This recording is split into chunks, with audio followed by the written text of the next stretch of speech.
ഒരു ജാതകത്തിൽ ജനിച്ച സമയം കറക്റ്റായിരിക്കണം 9-ാം ഭാവാധിപനിടെ നിൽക്കുന്നു, അതനുസരിച്ച് അവരുടെ ഭാഗ്യം ഉണ്ടാവും. തീർച്ചയായിട്ടും 5-ാം ഭാവത്താണ് ഈ മക്കളെ കൊണ്ട് ഉയർച്ചയുണ്ടാവും. പിന്നെ കാർത്തിക ഉത്രാടം നക്ഷത്രക്കാർ ജനിച്ചു കഴിഞ്ഞാൽ അച്ഛന് മോശമാണ്. ഈ ബുധൻ പോയിട്ട് മീനത്തിൽ നിൽക്കണമെങ്കിൽ ബുദ്ധിക്ക് കുറവായിരിക്കും, പഠിക്കാൻ മടിയായിരിക്കും. ശനി തീരാൻ പോകുമ്പോൾ നല്ലതായിരിക്കും. ശനിയിൽ വ്യാഴത്തിൻ്റെ അപഹാരമായിരിക്കും. ഇനിയിപ്പോൾ അടുത്ത് ശനിമാറ്റം വരുന്നത് മോശത്തിലേക്കാണ്, നീചത്തിലാണ് വരുന്നത്. അപ്പോൾ അത് എഫക്റ്റ് ചെയ്യുന്ന ആൾക്കാരുണ്ടാവും. പിന്നെ പ്രാക്ക് ദോഷം, ഭയങ്കര ദോഷമാണ്. പ്രാക്ക്, കണ്ണേറ്, ദൃഷ്ടിദോഷം, അതിപ്പോൾ ഏത് ശേരം വയ്ക്കും. അയ്യോ എന്ന് പറഞ്ഞ് കിടക്കരുത്. നമ്മൾ എഴുന്നേൽക്കുക, രാവിലെ എഴുന്നേൽക്കുക, നമ്മുടെ കാര്യങ്ങൾ ചെയ്യുക, മോട്ടിവേഷൻ ചെയ്യുക, മാനിഫെസ്റ്റ് ചെയ്യുക. ഇതൊക്കെ ചെയ്യുമ്പോൾ ഒരു പരിധിവരെ ദോഷങ്ങൾ അകന്നു പോകും. മാതാവിനെ പ്രാർത്ഥിച്ചത് നല്ലതാണ്. പ്രാർത്ഥനകൾ കൂടിക്കഴിഞ്ഞാൽ ഇതൊക്കെ ഏൽക്കില്ല, ഓരോ ശക്തി ഏൽക്കില്ല.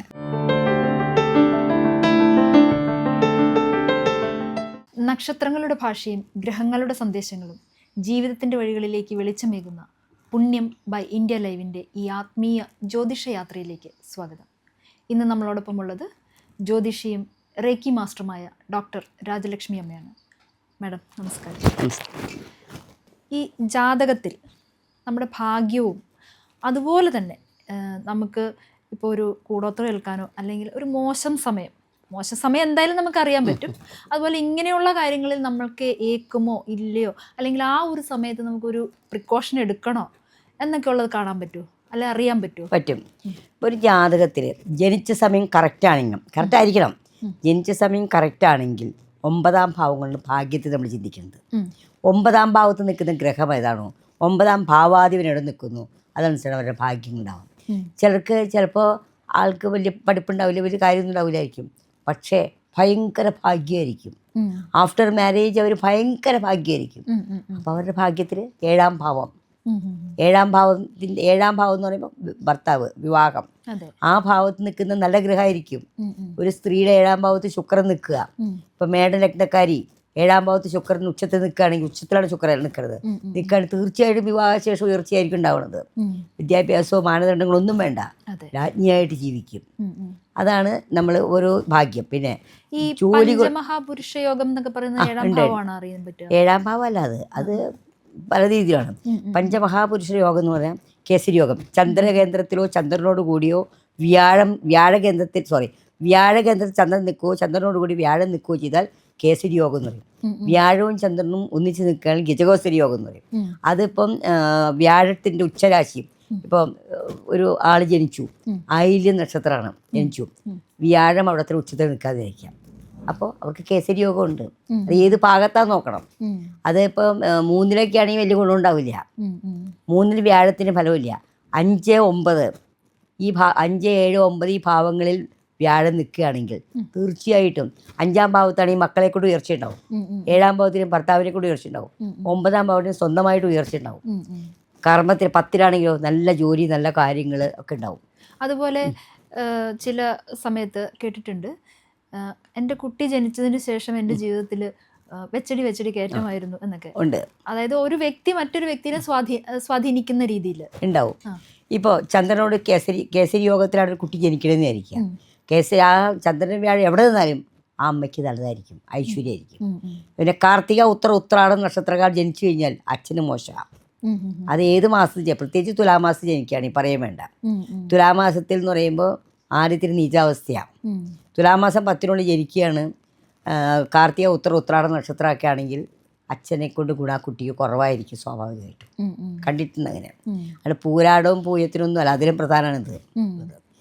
പിന്നെ അതേപോലെ തന്നെ ആദിത്യൻ മേടമാസത്തിൽ ജനിച്ചു ഒരു കുട്ടി, അവരുടെ അച്ഛൻ നല്ലതായിരിക്കും മേടമാസം ജനിക്കുമ്പോൾ.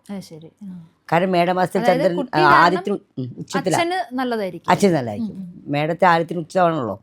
10-ാം മതത്തിൽ ജനിക്കുക എന്നൊക്കെ പറയുമ്പോൾ വളരെ നല്ലതാണ്. അക്ഷയതൃതി അതൊക്കെ നല്ല ദിവസങ്ങളാണ്. അപ്പോൾ അച്ഛനും അമ്മയ്ക്കും നല്ലതായിരിക്കും. അപ്പോൾ അങ്ങനെ ഓരോ സ്ഥലങ്ങളിലും സ്ഥാനങ്ങളിലും ആദിത്യൻ നിൽക്കുമ്പോൾ ജനിച്ച അച്ഛന്, ആദിത്യൻ എന്ന് പറഞ്ഞാൽ ആത്മകാരകനായ ആദിത്യൻ അച്ഛനെ പ്രതിനിധീകരിക്കുന്നു. മനക്കാരകനായ ചന്ദ്രൻ അമ്മയെ പ്രതിനിധീകരിക്കുന്നു. ചൊവ്വ നല്ല സ്ഥലത്താണ് നിൽക്കണമെങ്കിൽ കീഴ് സഹോദരനെ കൊണ്ട് ഗുണമുണ്ടാവും. ചൊവ്വ സഹോദര സ്ഥാനമാണ്. അതേപോലെ തന്നെ ബുധൻ ബുദ്ധിയുടെ ആളാണ്. ബുധൻ പ്രജ്ഞാമേധ ബുധൻ എന്ന് പറയും, ബുധൻ്റെ ബുദ്ധിയുടെ ആളാണ്. അത് കന്നി രാശിയിലോ മിഥുനൻ രാശിയിൽ നിൽക്കുകയാണെങ്കിൽ ബുദ്ധിമാന്മാരായിരിക്കും അവർ. ഈ ബുധൻ പോയിട്ട് മീനത്തിൽ നിൽക്കണമെങ്കിൽ ബുദ്ധിക്ക് കുറവായിരിക്കും, കുറവായിരിക്കും. പഠിക്കാൻ മടിയായിരിക്കും. ഇപ്പം ബുധദശയാണ്, നല്ലോണം പഠിക്കുന്ന കുട്ടിയായിരിക്കും, ബുധദശ പഠിക്കണില്ല. ശനിദശ കുഴപ്പമില്ല, ബുധദശ പഠിക്കണില്ല. അപ്പോൾ എന്താ കാരണം എന്ന് ചോദിച്ചാൽ ബുധൻ നീചത്തിലായിരിക്കും. പരിഹാരമൊക്കെ ഉണ്ട് അതിനൊക്കെ. പിന്നെ അതുപോലെ ശനി, ശശമഹായോഗത്തിൽ ശനി വരിക, തുലാൻ രാശിയിൽ ശനി നിൽക്കുക, മകരം കുംഭൻ രാശികളിൽ ശനി നിൽക്കുക, അത് ശശമഹായോഗ, നല്ലതാ അത്. ആ യോഗത്തിൽ വന്നാൽ ജോലി കാര്യങ്ങൾ, നമുക്ക് നല്ല ജോലി, നല്ല കാര്യം. 10ാം ഭാവത്ത് ശനി ഉച്ചത്തിൽ നിൽക്കുകയാണെങ്കിൽ നല്ല ജോലി കിട്ടും. എഞ്ചിനീയറൊക്കെ ആയിരിക്കാം, നല്ല മിടുക്കനായിരിക്കും. അങ്ങനെ ഓരോ ഗ്രഹങ്ങൾക്കുണ്ട് ഓരോ കാര്യങ്ങൾ. അതുപോലെ ഇപ്പം ഞാൻ മുമ്പ് പറഞ്ഞ പോലെ നമുക്ക് ഒരു സമയത്ത് ഇതുപോലെ ദോഷങ്ങൾ ഏൽക്കാൻ സാധ്യതയുള്ള സമയങ്ങളുണ്ടാവും. പൂക്കാൻ ഒരു കാലം, കഴിക്കാൻ ഒരു കാലം എന്നൊക്കെ പറയുന്നത് പോലെ ഇതുപോലെയുള്ള കാര്യങ്ങൾ നമ്മൾക്ക് ഏൽക്കാനുള്ള ഒരു സമയവും ഉണ്ടാവുമല്ലോ. നമ്മുടെ ദശാപഹാര ചിത്രകാര്യങ്ങൾ, ദശാസന്ധി വരിക, ദശാപഹാര ചിത്രങ്ങൾ മോശം വരിക. ഇപ്പം വ്യാഴം തീരാൻ പോകുമ്പോൾ ബുദ്ധിമുട്ട് വരും. വ്യാഴത്തിൽ രാഹുവിൻ്റെ അപഹാരത്തോടെ തീരാൻ പോണത്, അത് ബുദ്ധിമുട്ടായിരിക്കും, ബുദ്ധിമുട്ടുള്ള കാലം. ശനി തീരാൻ പോകുമ്പോൾ നല്ലതായിരിക്കും. ശനിയിൽ വ്യാഴത്തിൻ്റെ അപഹാരമായിരിക്കും തീരുന്ന സമയത്ത്. അതുപോലെ കേതുദശ, രാഹുദശ, ഈ ദശകളൊക്കെ വരുമ്പോൾ വളരെ ബുദ്ധിമുട്ടാണ്. കേതു എവിടെ നിന്നാലും അതിനനുസരിച്ച് ബുദ്ധിമുട്ടുണ്ടാവും, പെട്ടെന്ന് ക്ഷുദ്രങ്ങളൊക്കെ അയക്കും.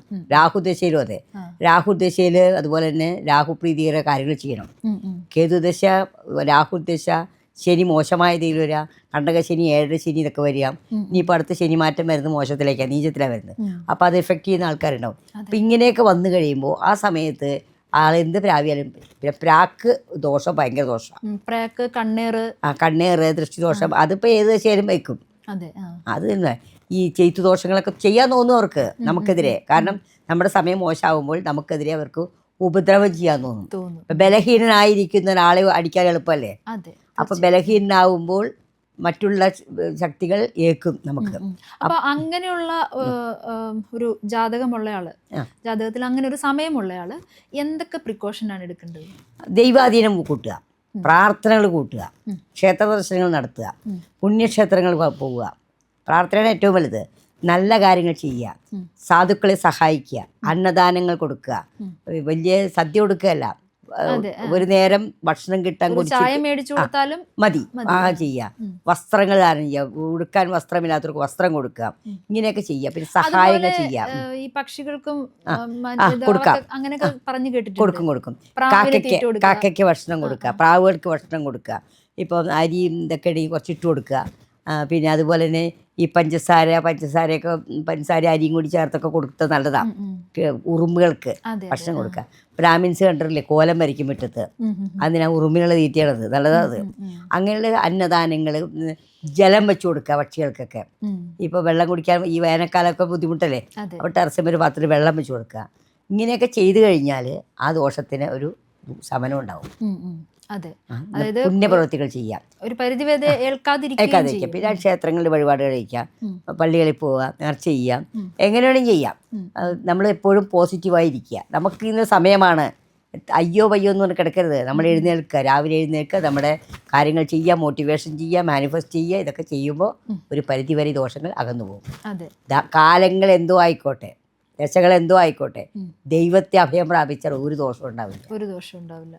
അതുപോലെ ഈ ദശാസന്ധിയുടെ കാര്യം പറഞ്ഞല്ലോ, അങ്ങനെയുള്ള ആ ഒരു സമയവും ഇതുപോലുള്ള കാര്യങ്ങൾ പെട്ടെന്ന് നിൽക്കുന്ന സമയമല്ലേ. അപ്പോൾ ദശാസന്ധി നമ്മൾ മുൻകൂട്ടി അറിഞ്ഞ് മൃത്യുഞ്ജഹോമം ചെയ്താൽ മതി ശിവക്ഷേത്രത്തിൽ. ഇനി ഹൈന്ദവ രീതിയിൽ, മറ്റുള്ള രീതികൾ എനിക്ക് അത്ര പോരാ, അറിഞ്ഞൂടാ. പിന്നെ ക്രിസ്ത്യൻസ് ആണെങ്കിൽ വല്ലാർപാടം മാതാവ് ഭയങ്കര പവർഫുള്ളാണ്. വേളാങ്കണ്ണിക്ക് അവിടെ വരെ പോട്ടെ. എറണാകുളത്തുകാരെ എളുപ്പം വല്ലാർപാടല്ലേ. മാതാവിനെ പ്രാർത്ഥിച്ചത് നല്ലതാണ്. അവർക്കും ഇതുപോലെ തന്നെ ഓരോ ദശാകാലങ്ങളിലും ഇപ്പോൾ രാഹുദശിയാണെങ്കിൽ ഗീവർഗീസ് പുണ്യാളൻ്റെ പള്ളിയിൽ പോയി പ്രാർത്ഥിക്കാം. ചൊവ്വാദശിയാണെങ്കിൽ സെബാസ്റ്റ്യനോസ് പുണ്യാളനെ പ്രാർത്ഥിക്കാം. ശനിദശയാണെങ്കിൽ ശനിയാഴ്ച ദിവസങ്ങളിൽ മാതാവിനെ പ്രാർത്ഥിക്കാം. പ്രാർത്ഥനകൾ കൂടിക്കഴിഞ്ഞാൽ ഇതൊക്കെ ഏൽക്കില്ല, ഓരോ ശക്തി ഏൽക്കില്ല. പ്രാർത്ഥന ഇപ്പം 5 നേരം നിസ്കരിക്കുക, 5 നേരം നമുക്കൂടെ 5 നേരം പ്രാർത്ഥന നമ്മൾ ചെയ്യാത്ത കാരണം ഒരു സമുദായം 5 നേരം നിസ്കരിക്കും. അതേപോലെ നമുക്ക് പ്രാർത്ഥിക്കാം. രാവിലെ എഴുന്നേൽക്കുമ്പോൾ പ്രാർത്ഥന, പിന്നെ കുളിച്ചു കഴിഞ്ഞൊരു പ്രാർത്ഥന, ഭക്ഷണം കഴിക്കുമ്പോൾ പ്രാർത്ഥന, വൈകുന്നേരം പ്രാർത്ഥന, രാത്രി പ്രാർത്ഥന, സന്ധ്യയ്ക്ക് പ്രാർത്ഥന, രാത്രി കിടക്കാൻ നേരത്തെ. അപ്പം അഞ്ചായോ? ഈ 5 നേരങ്ങൾ കൃത്യമായിട്ട് പ്രാർത്ഥിക്കുന്നവർക്ക്, പ്രാർത്ഥിക്കാന്ന് പറഞ്ഞാൽ വെറുതെ ഇരുന്ന് നാമം ജപിക്കല, ആത്മാർത്ഥമായി പ്രാർത്ഥിക്കുക. ആ പ്രാർത്ഥന ഒരു 5 മിനിറ്റോ മതി, ഒരുപാട് നേരമൊന്നും വേണ്ട. ഒരുപാട് നേരം പ്രാർത്ഥിച്ച് വീട്ടിൽ നിന്ന് പുറത്താവും, ഭക്ഷണം ഉണ്ടാക്കണ്ടേ. അപ്പോൾ രാവിലെ എഴുന്നേൽക്കുമ്പോൾ ഒരു പ്രാർത്ഥന, അത് കഴിഞ്ഞ് കുടി കഴിഞ്ഞൊരു പ്രാർത്ഥന, പിന്നെ ഉച്ചയ്ക്ക് ഭക്ഷണം കഴിക്കുമ്പോൾ പ്രാർത്ഥിക്കും, പിന്നെ വൈകുന്നേരം പ്രാർത്ഥിക്കും, പിന്നെ സന്ധ്യയ്ക്ക് രാത്രി കിടക്കാൻ 5 നേരം പ്രാർത്ഥിക്കുക കൃത്യമായിട്ട്. ഒരു ദോഷവും വരില്ല. അതാണ് ചെയ്യേണ്ടത്.